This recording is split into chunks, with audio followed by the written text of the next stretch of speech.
Meet Jemima Rose, November 3rd, 2012. The most exciting day of my life. Becoming a parent for the first time. On my face there, you'll see a look of excitement, but also a look of, what do I do now? I'm sure all the parents in the room can attest to that feeling of when you leave the hospital, where do I go now? What sort of information can I access? For all the reading, for all of the research, for all the people we talked to beforehand, what happens when things change? And we know things change, and we leave with a blue book, we leave with pamphlets, we leave, the hospitals have great resources, but how do we access this at all times? And this doesn't fit in my pocket, it's not particularly convenient, and things change. I might not be with my wife at all times, and might not have access to this book and the resources. When my baby's crying, do I go to Dr. Google and get one of 10 million results and 200 different opinions? And do I go to the commercial institution with their own interests, or do I go to local government and is that accessible, or do I go to the blogging website that has all sorts of different opinions? Where do I go for good information that I can trust and is reliable, is accessible at all times as a first-time parent? Mathan is not alone. Every year, thousands of parents, just like Mathan, maybe not just like Mathan, can't find the resources that they need to support them and get confused by the massive information on the internet. Our solution is simple. We will take the traditional blue book, Mathan has it in his hand, full of measurements of every stage of a child's critical development, and turn it into an app.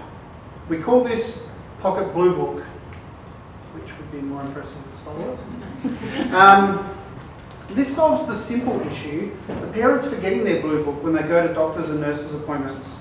But imagine what we can do with all of this data at our fingertips.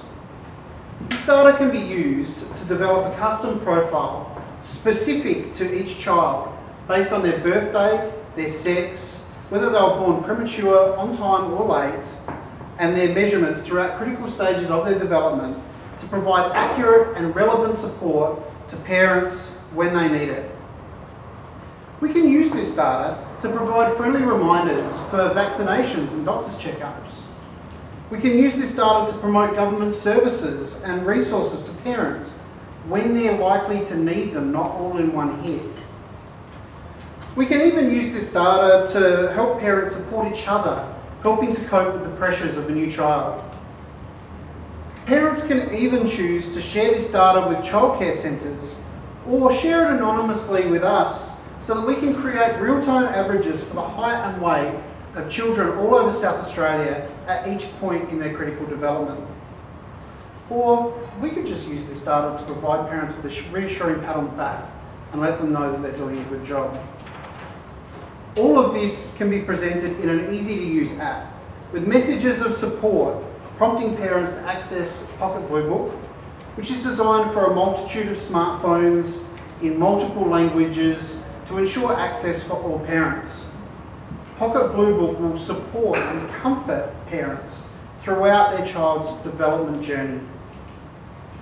Over the next 4 weeks, we will continue our research and development for Pocket Blue Book, working with CAFs, health and child development experts to research child development plans and provide the most accurate contextual parenting information that we can.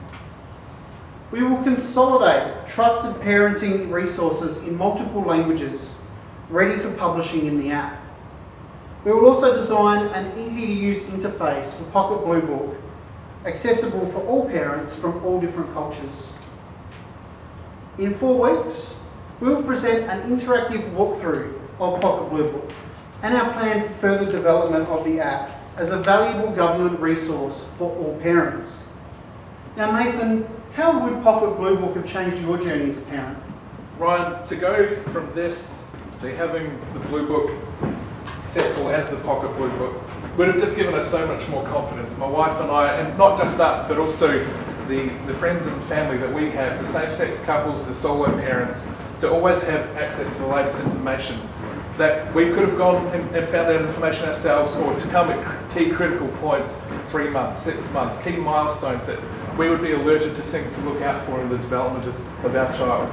And we could also communicate and share that information and have access. No matter who takes a child to the CAFS nurse or to the doctor, we'd always have the latest and most up-to-date information.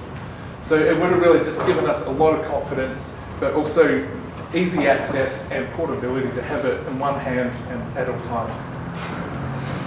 So we look forward to being able to deliver the Pocket Blue Book to the SA community in the near future. Thank you.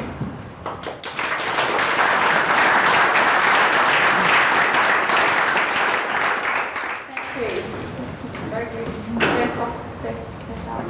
So now there's an opportunity for the judges to ask you one question each if they wish to. Do the judges have any questions? Yeah, I just have a quick question. What research did you do prior to coming up with the idea for the Pocket Blue Book? We spoke to life experts, so we had the mums groups, we also had the expert panel. Of personal experience played a little bit part with that. We also had SA Health with their resources and access to see what sort of resources are produced already. So there are a great suite of resources available, just the form that they're available in we saw as an opportunity to convert them into mobile apps. So it was through conversation and then we're looking in the next 4 weeks to develop that further with CAFS and health. As part of the challenge, we also got a really good brief that detailed a number of problems that needed solving. So we worked through that and refined that with the help of the experts. Thank you. At what part of the parenting journey are you going to pick them up at birth and then carry them through until what age?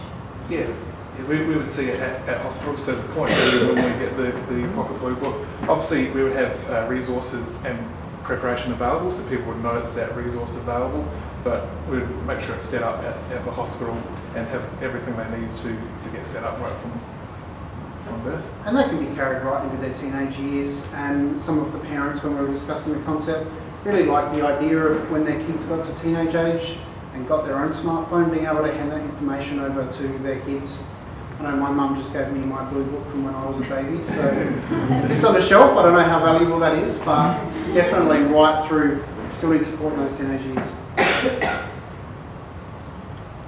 As you progress the child development, you will harvest more and more information that may actually become very sensitive information. Have you thought about the security infrastructure? Yeah, absolutely. And half of that is providing the parents with the information to choose providing them with the access to share the information they want to share.